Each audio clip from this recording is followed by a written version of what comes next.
Paz seja com todos. Pode se sentar, por favor. Glória a Deus. É muito bom estar aqui. Eu falo sempre que a família de Deus se reúne aos domingos de manhã. E domingo para nós tem um sentido diferente, importante, que segundo a Bíblia, Jesus morre na sexta-feira, às 3 da tarde, e ele ressuscita no domingo de manhã. O domingo para os cristãos católicos, cristãos evangélicos, é um dia significativo, porque para nós é o primeiro dia da semana, e nós estamos aqui num gesto de nos reunir em família, consagrando a Deus a nossa primícia, nossa primeira manhã, nosso primeiro dia, de um mês que está acabando, de um ano que virá. Então esse ato de estar aqui de manhã, esse ato de estar na presença de Deus e oferecer o nosso coração, é um ato de primícias a Deus. E é algo que mais está escasso no nosso tempo, que é o tempo das pessoas. Eu sempre digo isso, que aquilo que é mais caro para nós hoje é o tempo. Nós estamos vivendo momentos de muita agilidade, né, com a tecnologia, redes sociais, etc. E isso tem acelerado um pouco a nossa vida. E o grande problema disso tudo é que nós podemos entrar em algumas rotinas e Deus não estar incluso nelas, né? E Jesus, ele diz assim, lá em capítulo 6 de Mateus: buscai primeiro o reino dos céus e a sua justiça, e as demais coisas vos serão acrescentadas. Essa é uma receita do próprio Jesus, para que nós pudéssemos estar começando bem o dia, começando bem a semana, começando bem a nossa vida, porque é assim que Deus estabeleceu para que fosse. Quando eu penso no que a Bíblia diz sobre a criação, a Bíblia diz que Deus planta um jardim, coloca o homem, a mulher, e na virada do dia, ele se encontrava com a família que estava ali. Está escrito na palavra de Deus. O que Deus nos mostra com isso é que Ele proporcionou tudo isso que está à nossa volta. Esse calor intenso faz bem para algumas coisas, né? Às vezes incomoda um pouco, mas o frio também, as estações, os alimentos, a água, enfim, toda essa criação para nós desfrutarmos. É isso que Ele quis dizer com o jardim. Tudo Deus fez para nós saborearmos. Ele nos deu sentidos para sentir sabor, cheiro, tato, ouvir. Ele nos deu capacidade de pensar. Então Deus nos fez com tanto capricho para sentir.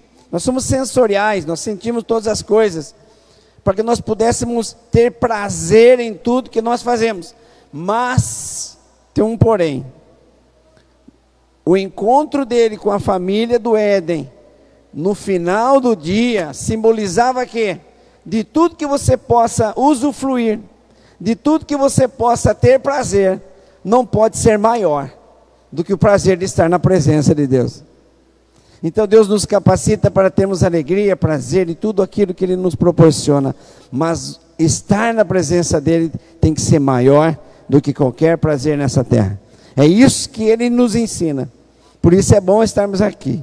Eu estou feliz, porque hoje é um dia especial, hoje é um dia de algumas vidas novas que vão mostrar para a igreja, para o mundo espiritual, para si mesmo, uma decisão de ter uma nova vida em Cristo, de demonstrar essa decisão que eles já tomaram em relação a Jesus, e nós chamamos isso de batismo. Para nós ganharmos tempo, eu já vou entrar na palavra. Eu queria que colocasse João capítulo 3 para mim, fazendo um favor. Enquanto isso, eu quero aqui dizer da minha alegria de receber aqui a Denise Ribeiro, Evelyn. A Evelyn é mãe do Brian. Guilherme. A dona Denise é a avó. Aí, que benção. Sejam bem-vindos, viu? O Brian é filho, né, da dona Evelyn. E também nosso filhão aqui, viu? Nós temos cuidado um pouco dele aqui. E ele tem sido uma bênção aqui na nossa casa também. E agora, com essa decisão, né, com esse novo passo, eu tenho certeza que muitas coisas vão mudar. Não muda nada no céu, mas muda tudo na terra. Muda tudo na terra. Porque você passa a ser integrante de uma família espiritual. E você tem todas as bênçãos que isso possa acarretar na sua vida, pela sua fé. Se nós não tivermos fé, é como você estar próximo de um pote de mel e você não saber que é mel e você morrer de fome. Nós precisamos ter fé para usufruir das coisas, né? A fé é um ponto fundamental, essencial, necessário, e é dela que nós tiramos todas as outras coisas que nós fazemos na caminhada com Jesus. Então, muito obrigado por vocês estarem aqui. Glória a Deus. Deixa eu pegar minha Bíblia aqui. Já está aqui no telão? João 3.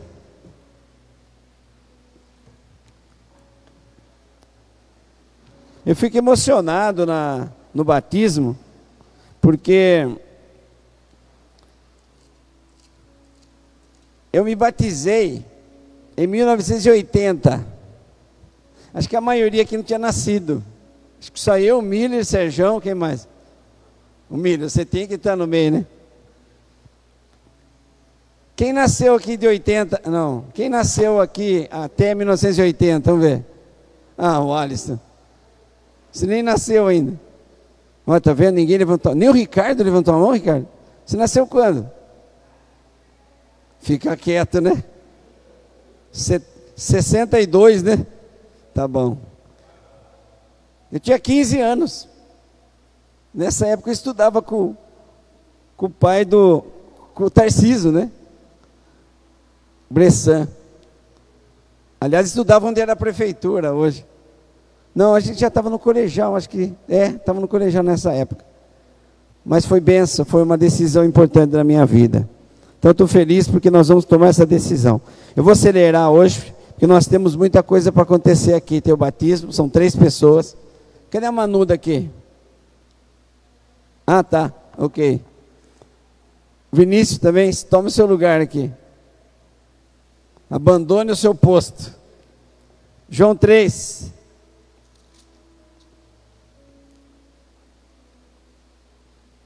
E havia um fariseu chamado Nicodemos, uma autoridade entre os judeus. Ele veio a Jesus à noite e disse: Mestre, sabemos que ensinas da parte de Deus, pois ninguém pode realizar os sinais milagrosos que estás fazendo se Deus não estiver com ele.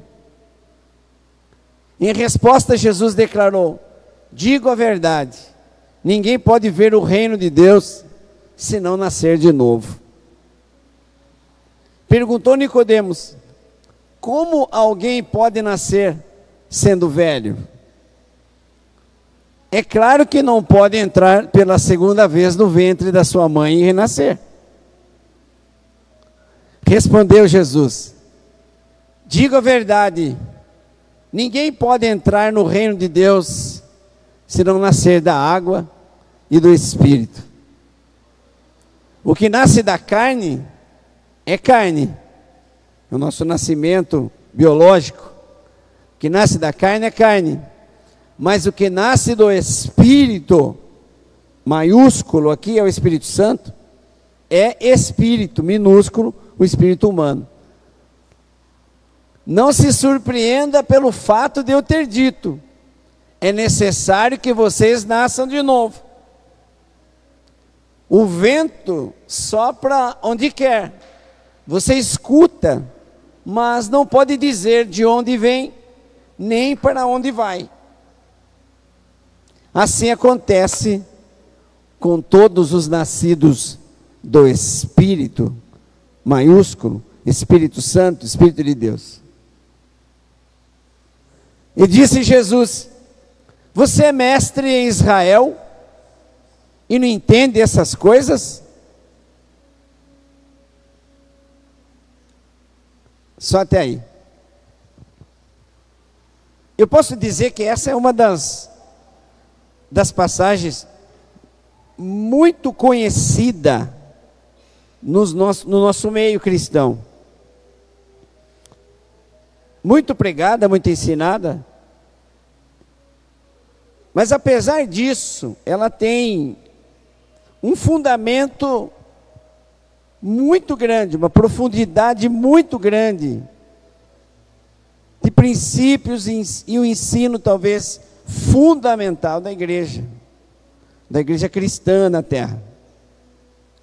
Através desse encontro, desse diálogo, Jesus nos ensina alguns fundamentos da nossa fé, fundamentais, para que nós possamos dar os próximos passos, para que nós possamos continuar a caminhada, para que nós possamos ter a fé necessária para dizer: eu sou um cristão, para afirmar e ter convicção de que eu sei o que eu estou fazendo. Então, compreender esse diálogo entre Jesus e Nicodemos é fundamental para nós, então, guardarmos essa palavra no coração como uma fé que move montanhas e uma fé acima de qualquer coisa. Só para contextualizar, Jesus ele encontra na sua vida terrena, e me parece que os encontros de Jesus nos chamam muito a atenção, porque Jesus, a Bíblia relata muitos encontros individuais de Jesus. Apesar de nós vermos Jesus no meio de multidões, apesar de nós vermos Jesus sendo aclamado quando ele entra em Jerusalém como o rei, hosana nas alturas, cerca de 15 mil pessoas foram beneficiadas com a multiplicação do pão por 2 vezes. Enfim, Jesus, pelos milagres que ele fazia, ele era cercado de multidões. Mas o texto bíblico de Mateus, Marcos, Lucas e João, que relata a vida de Jesus, dá prioridade para encontros pessoais. Isso aqui nos chama atenção, porque ele, ao sair de Jericó, ele passa a noite na casa de Zaqueu, um publicano judeu, chefe dos cobradores de impostos, odiado pelos judeus, porque eles trabalhavam para o governo romano, então ele extorquia muita gente, odiado por todos, e Jesus vai e passa a noite na casa dele.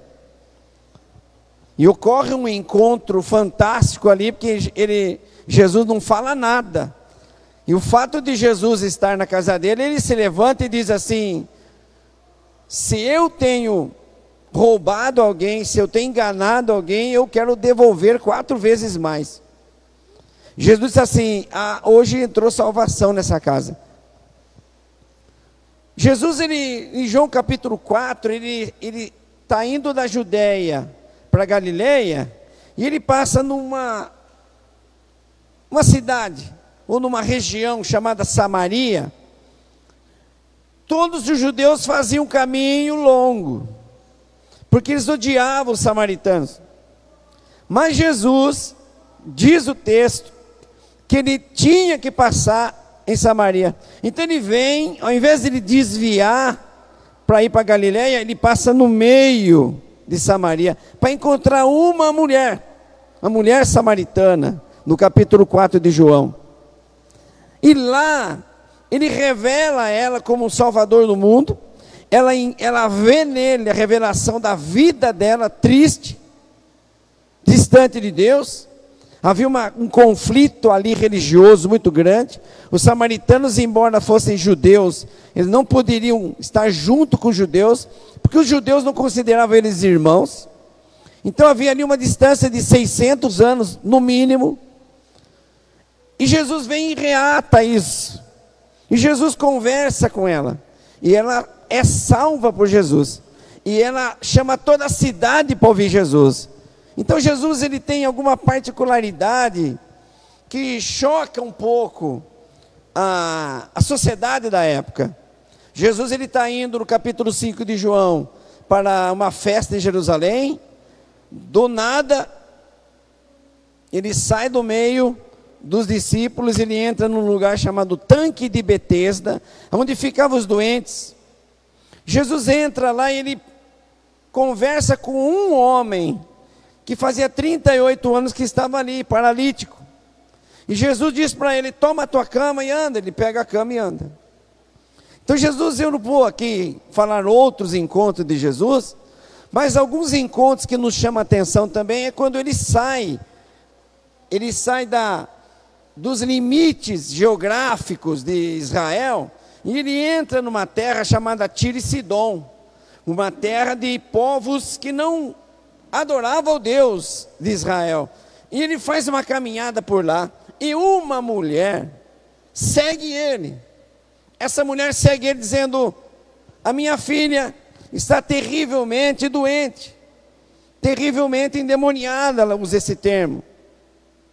E os discípulos se sentem chocados e dizem para ela: deixa o mestre, para de falar. E ela continuava, insistia. Jesus para, olha para ela e diz assim: você não sabe que eu vim para a casa de Israel? Não é bom, olha o que Jesus fala, não é bom tirar o pão dos filhos e dar para os cachorrinhos. Se fosse eu, tinha ido embora. Mas aquela mulher, ela olha para Jesus e fala assim: mas até os cachorrinhos comem da mesa, da migalha que cai da mesa do seu dono. E aquilo tocou Jesus, que ele olhou para ela e falou: ó mulher, nunca vi tanta fé. Vai, e a tua filha está curada. Um encontro registrado, e outros que eu já citei, demonstrando que Deus se importa conosco, embora a multidão seja grande. E nesse caso, é um encontro, é mais um encontro. Só que não é mais um encontro com uma pessoa simples, uma pessoa sem fama, uma pessoa popular, no sentido pertencer à classe mais baixa, digamos assim, daquela sociedade. Jesus se encontra aqui com um príncipe. Jesus se encontra aqui com um mestre, doutor da lei. Ele era príncipe do Sinédrio. E o Sinédrio era o Supremo Tribunal Federal da época. Embora meio avacalhado, o nosso, né? Sem pretensão aqui de falar de política, mas na época existiam 72 líderes, príncipes, doutores da lei, que julgavam as causas do povo. Então ele era do Sinédrio, e ele era o principal, ele era o presidente do Sinédrio. Então não era qualquer pessoa que veio falar com Jesus, não era qualquer pessoa que veio se dirigir a Jesus. Para você ter uma ideia, nós somos acostumados a falar sobre os 10 mandamentos, no capítulo 20 de Êxodo, nós somos acostumados a falar, mas existia em Israel 613 aproximadamente leis, nessa época, e o mestre da lei tinha que decorar todas essas leis, explicar todas essas leis, na sequência das leis, e aplicar todas essas leis na vida do povo. Eram formados pelos maiores doutores da época. Então, só para contextualizar, Nicodemos era esse cara, era essa autoridade. Não está explícito na Bíblia o que levou Nicodemos a encontrar Jesus de noite. Mas nós podemos afirmar com certa razão que Jesus chamou a atenção das autoridades. 2 encontros fundamentais que Jesus, ou 2 milagres fundamentais que Jesus faz, é o primeiro, capítulo 2 de João, quando ele transforma a água em vinho. Isso para a época foi extremo. Alguém faz isso? Algum ilusionista? Algum mágico? Algum mestre? Algum guru? Não. Ninguém transforma um elemento água num elemento vinho, que precisa de um outro tratamento, de um tempo de plantio, amadurecimento, colheita, preparo e um tempo de descanso para alguém saborear. Jesus faz isso em 10 passos. Quando eles enchem o cantil de água, eles chegam perto do mestre Sala, que comandava a festa, e diz para ele provar. Em 10 passos a água sai dali e chega a vinho. Só Jesus podia fazer isso. Então essas coisas chamam a atenção do sinédrio, das autoridades.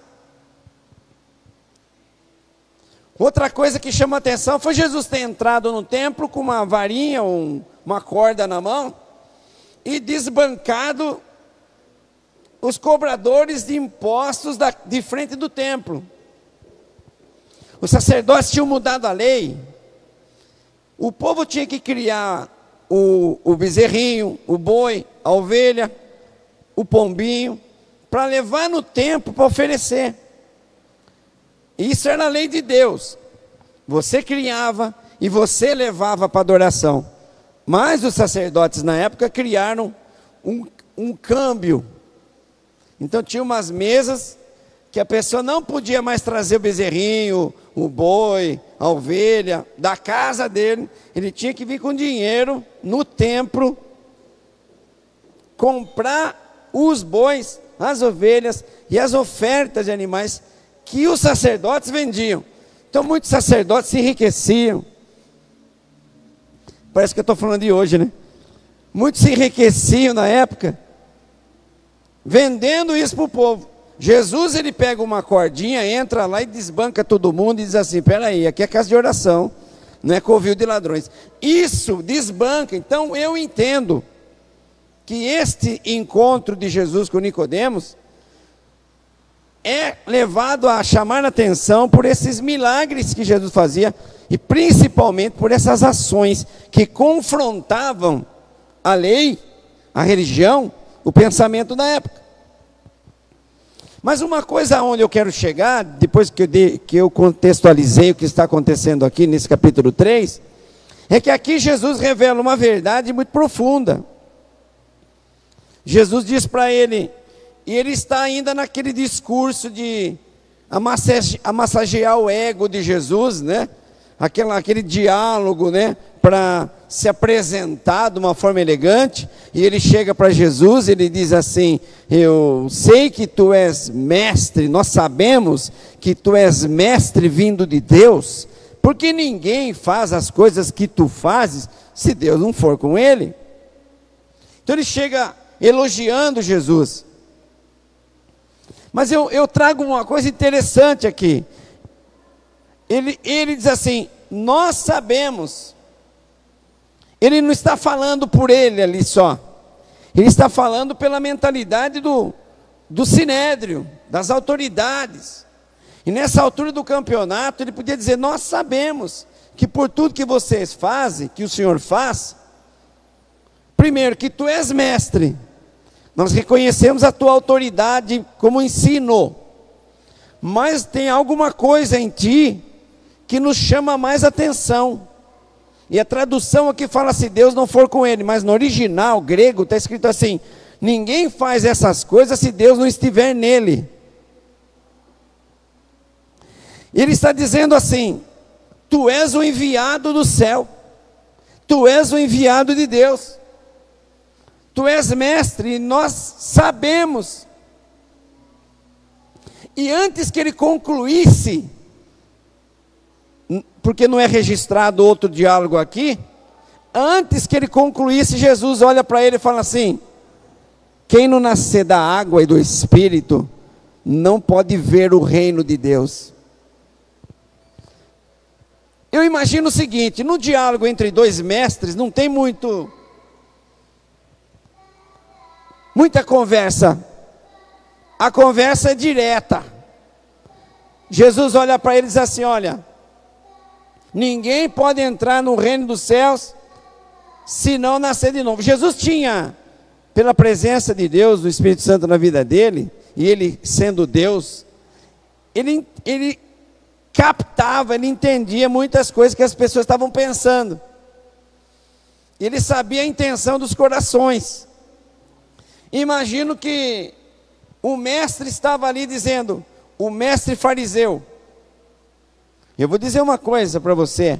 Existiam os fariseus, os saduceus, os essênios, 3 grupos fortíssimos na época, e os fariseus eram os que mais cumpriam a lei, eram os que mais seguiam Jesus para pegar Jesus no erro, eram os que cumpriam a lei à risca. Então esse homem não era qualquer um, ele sabia o que ele estava fazendo. Mas Jesus olhou no coração dele e respondeu à indagação que estava dentro dele. Os fariseus procuravam uma oportunidade para matar Jesus, porque Jesus falava contra as leis deles, religiosas da época, que eles inverteram. Uma delas foi essa da contribuição no templo. Então ele dizia, eu sei que o Senhor vem de Deus, eu sei que o Senhor faz milagre incontestável, mas a pergunta que estava dentro do coração dele era, o que nós estamos errando? Qual que é o problema? O que nós estamos ensinando até agora, que o Senhor vem e trabalha no sábado, e cura no sábado, e a nossa lei diz que não é, e o Senhor vem, come com pecadores, senta na mesa dos piores aqui de Israel, e nós entendemos que eles são gentios e pecadores. E o Senhor vem no templo, o Senhor diz que a viúva que deu 2 moedas, deu mais do que aqueles que colocam os pacotes de dinheiro. O Senhor vem e perdoa o pecado da mulher adúltera, que foi pega no ato de adultério, e o Senhor diz assim, que se ninguém tiver pecado aqui, atira a primeira pedra. Peraí, tu és mestre, tu vem de Deus, mas o que está acontecendo? Nós estamos ensinando o povo, e o Senhor está interpretando de outro jeito. Qual é o problema? A pergunta foi essa, para a gente fechar aqui essa conversa agora de manhã. Jesus olha para ele e fala assim, o problema é o seguinte, é necessário que você nasça de novo, da água e do Espírito de Deus. Jesus dá uma lição ali, do seguinte, e aí eu estou de propósito pregando essa palavra, porque é um dia de batismo, é um dia de novo nascimento. Jesus dá uma lição ali, que mostra que o nascer de novo, não é o batismo simplesmente o passar pelas águas. Como Jesus disse para o mestre da lei, o nascer de novo não é conhecer a lei. O nascer de novo não é você aplicar a lei, ensinar a lei.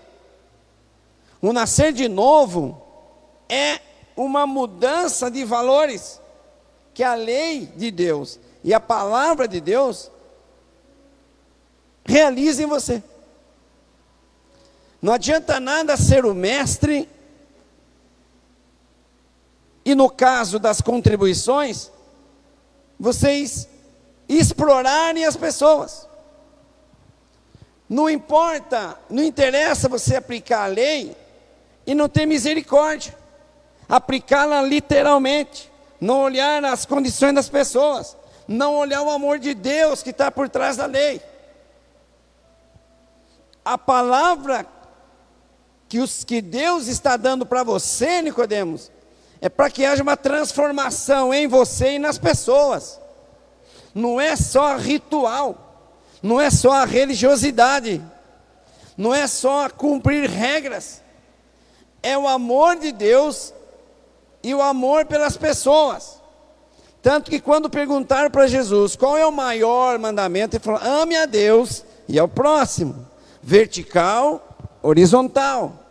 Nós temos um relacionamento com Deus que é aplicado no relacionamento humano. Jesus resume 10 mandamentos, mais 600 e tantas leis em um só, que talvez seja o mais difícil de se fazer. Então, quando Jesus vem aplicando a lei de uma forma diferente, Jesus, sendo o mestre, chamou atenção. E aqui eu chamo atenção para o quê? Para o que ele ensina para Nicodemos, ficou registrado no Evangelho, para que ele possa nos ensinar também.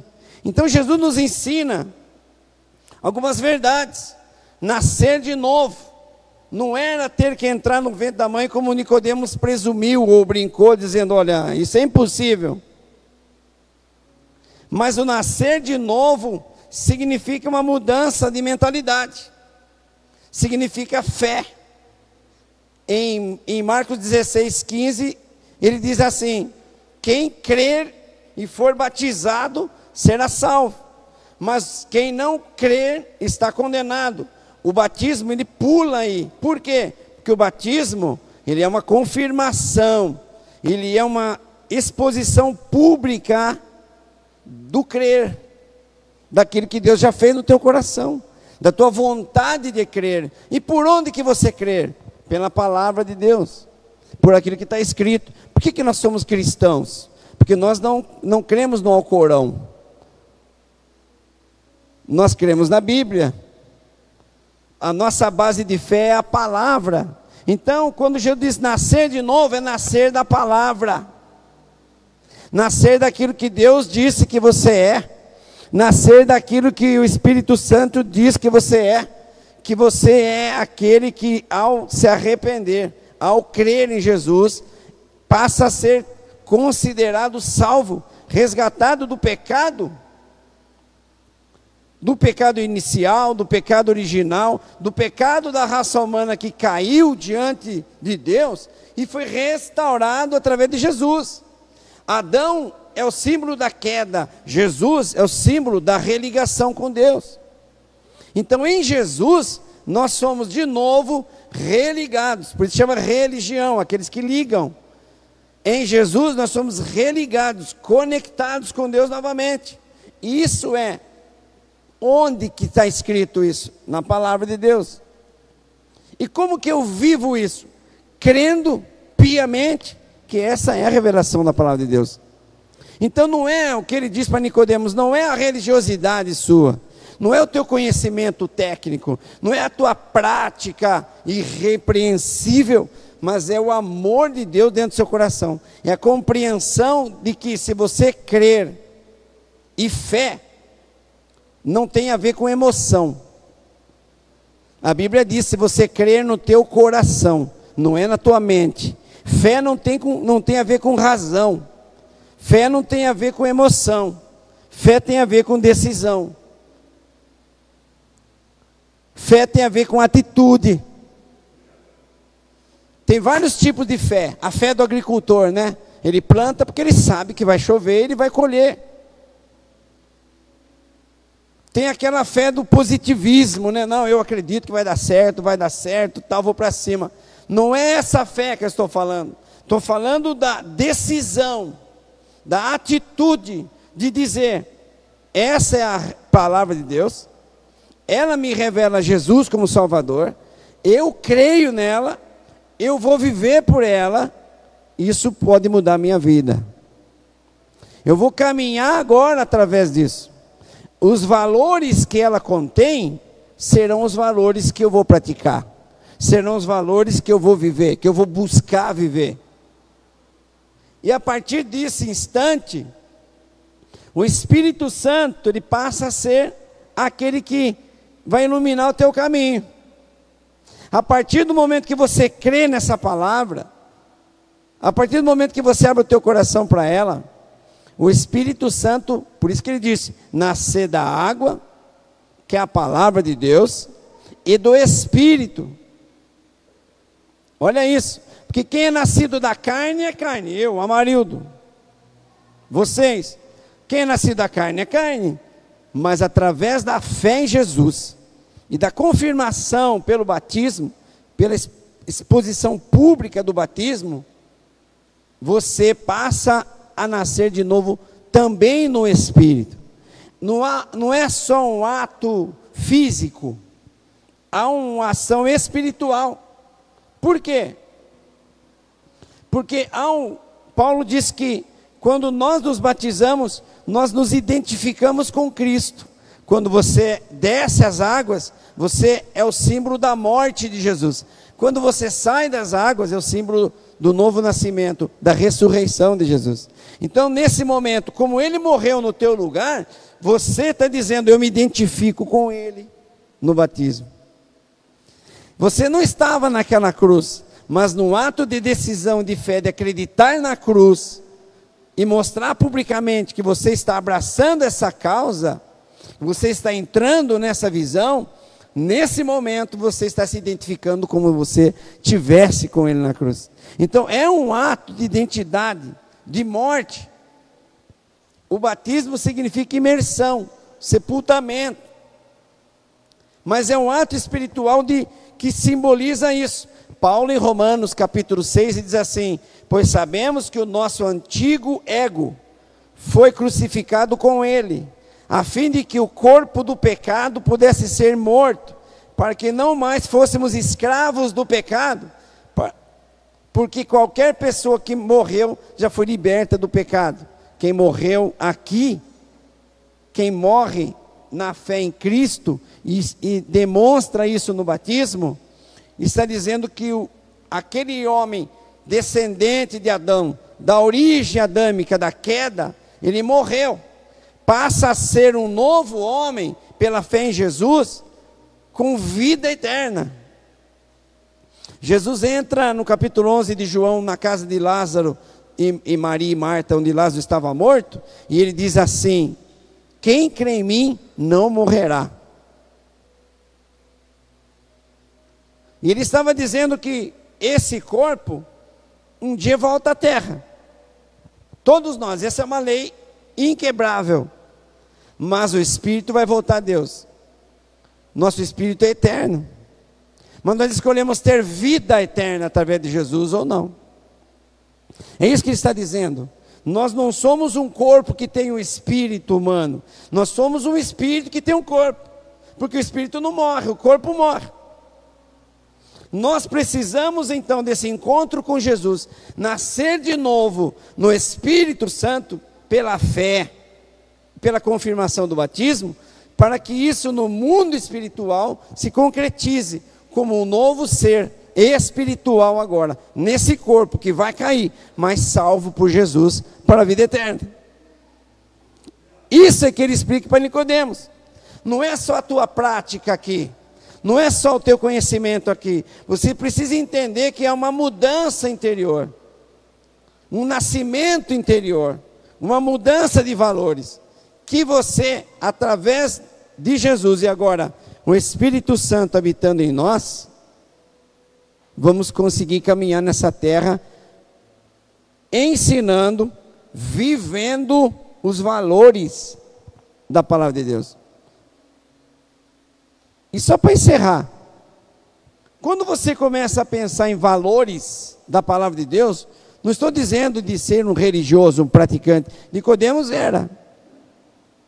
Eu cumpro toda a lei. Não é isso. Não é a aparência de cristão. Não é a roupa de cristão. Não é andar com a Bíblia embaixo do braço. Sabe o que é? Atitudes que revelam os valores do novo nascimento. Quando você nasce de novo, você é criado numa família. Quando você nasce, né, biologicamente, essa família ensina os valores para você. Família é isso. E agora você sendo batizado, e agora você crendo em Jesus pela sua fé e vivendo esses valores, você estará vivendo pelo Espírito de Deus. E vivendo os valores do Espírito de Deus, você vai querer ficar mais parecido com Jesus. Então não é só sobre religião, não é só sobre conhecer a lei. É isso que Jesus disse para Nicodemos. Eu queria fechar nessa palavra, porque nós temos bênçãos para acontecer agora. Dizer para todos os que estão aqui hoje, inclusive a Manu, né, Manu? A Manu vai se batizar. Manu é minha filha. Quem não conhece, né? 12 anos ela fez ontem. Nós não batizamos crianças. Não estou criticando quem faz. É simplesmente pelo fato de que o batismo vem após o crer. Quem crer e for batizado. Jesus foi batizado com 30 anos. O crer representa uma vontade volitiva, um desejo, uma atitude que um bebê não teria. Imagino isso. Estou dizendo assim, está fazendo errado. Não estou dizendo. Nós praticamos isso. Jesus foi apresentado com 8 anos e Jesus depois foi batizado. Então a nossa visão é que quando você toma essa decisão, você está consciente da fé que você já abraçou. Eu fiz uma comparação aqui para os meninos. Quando você vai lá no cartório e o cartorário faz o teu casamento, registra lá no livro dos casamentos, e daquele livro ele tira um documento que chama certidão de casamento. É um ato público. Todas as pessoas do planeta podem consultar ali naquele cartório a tua condição, o teu estado civil. Isso muda muito, porque você não pode fazer isso oficialmente se você não estiver livre para fazer isso. E suas declarações, seus documentos constam isso. Mas o que é o cartório?